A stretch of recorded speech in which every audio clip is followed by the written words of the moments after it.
Hi, it's Craig from Survival Strategies again. I hope you're having a great day. The topic today is how to get your money's worth out of your employees. Now, money is a subject that has to do with a subject called exchange, and that's actually what I want to talk about a bit.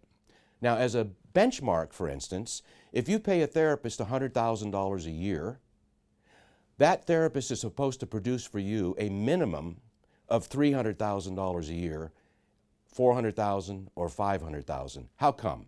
Listen, in a business, as you know as an owner, which sometimes the staff do not know, the taxes, the rent, the utilities, on and on and on, all the other expenses, and what money you need to expand is incorporated into what is coming into the actual practice. So, in order for the staff to understand what they need to produce as regards to eventually equating to income, you have to establish with each person what you expect them to produce as to a level of production. What do I mean? Let's say you take a therapist and you work out all the way backwards from what you're actually paying them, including the payroll taxes and everything, and it ends up to be $100,000 a year. Now, you can go to the therapist and say you expect them to produce $300,000, but I have to tell you something. The best way to do it is to translate it back down to the number of visits, the actual number of visits per week.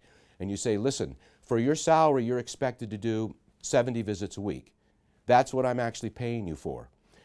When you set those benchmarks, now there's no mystery from your group as to what's expected to them for their job. If they don't know what's expected, then they're going to make it up, or they're going to just expect to get paid no matter what they're doing.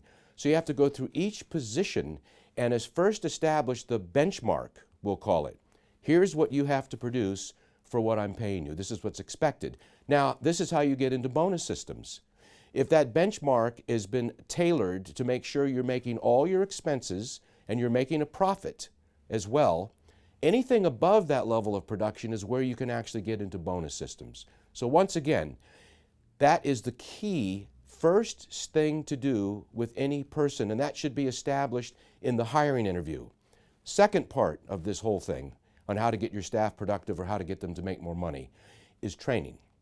Your staff have to be trained professionally on their job.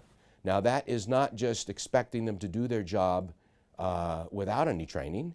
You do expect them to do their job, but you have to make sure that they get trained on their position. So you have two things: setting the benchmark, making sure your staff know how to do their job, and continually training them. That's the idea. This is a very, very big area, and we have a webinar coming up on this exact topic. Pay attention to your emails from us, and I hope to see you there. Have a great one.